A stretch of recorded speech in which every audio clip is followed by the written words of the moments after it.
Pak, prasangka itu apa sejelek itu, Pak? Ya namanya saja prasangka itu negatif. Tapi memang sedikit-sedikit ya ada untungnya, tapi lebih banyak ruginya. Coba kita lihat ya. Apa untungnya prasangka? Prasangka itu bisa menguatkan status sosial kita, kedudukan sosial kita di tengah masyarakat. Ketika perilaku prasangka ini jadi norma di kelompok kita. Kayak gini loh misalnya, di masyarakat saya, Pak, masyarakatnya itu membenci orang aliran ini misalnya. Loh, sampean ada di situ, kemudian juga berprasangka yang sama, itu sampean dianggap bagian dari kita. Posisi sosial kita kuat gitu loh. Itu di antara keuntungannya. Oh, kamu kelompokku berarti kamu grupku, kita CS, kita. Nah, ini keuntungan pertama begitu. Secara sosial, kita menegaskan status kita di tengah masyarakat kita dengan mengikuti prasangka yang ada di sana. Nah, yang kedua, menguatkan ikatan sosial di antara kita. Aku berprasangka seperti itu, kamu juga berprasangka seperti itu, ya kita berarti sama ya. Nah, jadi lebih menguatkan identitas bersama. Itulah keuntungannya. Tapi ruginya jauh lebih banyak berprasangka itu. Yang pertama apa? Prasangka itu pasti membuatmu tidak tenang. Jadi beban. Kenapa? Tadi kan prasangka itu kan selalu negatif. Ya meletakkan sesuatu yang negatif dalam diri kita itu kan sebenarnya meletakkan kotoran, meletakkan penyakit yang membuat kita tidak tenang. Dulu kita pernah belajar clear mind, bagaimana membersihkan pikiran dari hal-hal yang negatif. Kalau di prasangka, sebaliknya malah secara sengaja meletakkan hal yang negatif. Jadi ini efek pertama.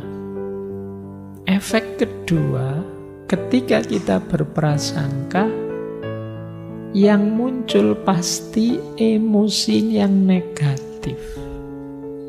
Kita kecewa, kita takut, kita khawatir, itu kan emosinya itu kan apa? Karena kita merasa sedang di depan orang yang kita anggap negatif. Yang terpancing emosi dari kita pasti emosi negatif. Kalau kita lebih kuat dari dia, ya kita terus mungkin marah. Kalau kita lebih lemah, kita jadinya takut. Selalu emosinya negatif.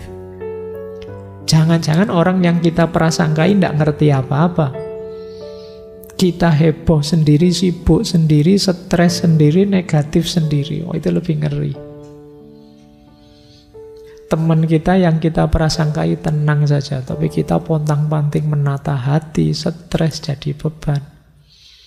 Nanti teman kita tanya, kamu itu ngapain? Kok heboh karepe dhewe? Ya karena itu tadi, kita meletakkan beban di hati kita memicu lahirnya emosi yang negatif. Yang ketiga, memicu munculnya trust issue. Trust issue itu membuat kita tidak mudah percaya, selalu curiga. Kecurigaan tentu saja merusak kebersamaan. Hidup bersama kok dasarnya tidak saling percaya tapi saling curiga, lelah. Tiap hari dicurigai atau tiap hari mencurigai itu kan lelah. Kamu sejak pagi tidak ketemu ngapain aja? Wah, itu kan lelah. Terus kamu harus nyari-nyari alasan, cerita ini, cerita itu. Sama-sama tidak tenang. Hidup bersama yang sama-sama tidak tenang, sama-sama curiga, sama-sama tidak percaya, akan melelahkan. Boleh ditanya orang yang seperti itu. Dia akan capek. Baik, jadi ya tentu saja merusak kebersamaan. Misalnya sekarang, wah, kalian punya sahabat baik berpisah dan dasarnya tidak saling percaya. Wah, tak tinggal ngaji ini temanku di kamar, jangan-jangan ngapain dia? Wah, semoga dompetku aman. Semoga laptopku tetap di tempatnya. Semoga, ya karena kamu saling curiga. Maka itu efek ruginya ketika kita berprasangka. Ada lagi, ya kalau yang keempat ini tentu saja memicu mudah lahir konflik. Kalau sudah konflik itu biasanya sulit sekali kita memegangi keadilan. Konflik itu logikanya menang kalah sudah. Adil dan tidak adil belakangan. Ini yang sering terjadi ketika kita berprasangka, akhirnya menganggap orang buruk. Mungkin yang dianggap ngerti, sebaliknya karena kita musuhi terus, dia balik musuhi kita, konflik sudah. Kalau sudah konflik, ya siapa menang siapa kalah, cuma itu logikanya. Keadilan mungkin tidak terlalu diutamakan ketika konflik lahir. Terus efek prasangka lagi, kalau yang kita prasangka itu orang-orang sekeliling kita, ya akhirnya lahir situasi, lahir circle, lahir lingkungan yang negatif.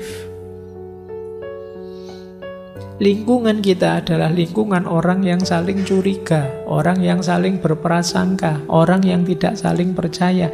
Ini kan lingkungan yang negatif. Apa enaknya hidup di lingkungan semacam ini?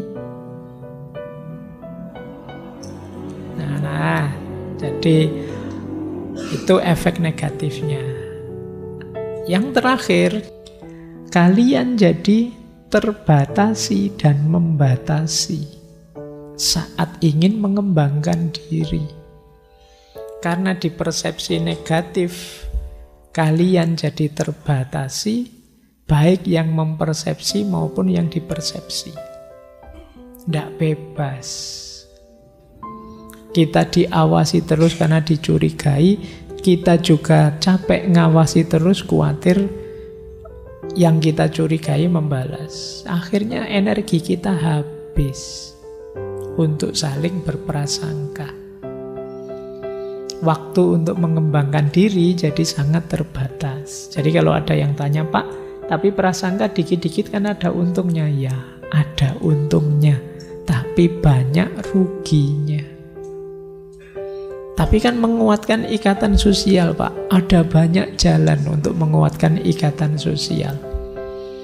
Selain berprasangka, masih ada banyak sekali jalan yang membuat kita bisa kompak. Tidak harus melalui jalur prasangka. Oke, itu ya. Kalau ada yang tanya nanti jawabannya itu.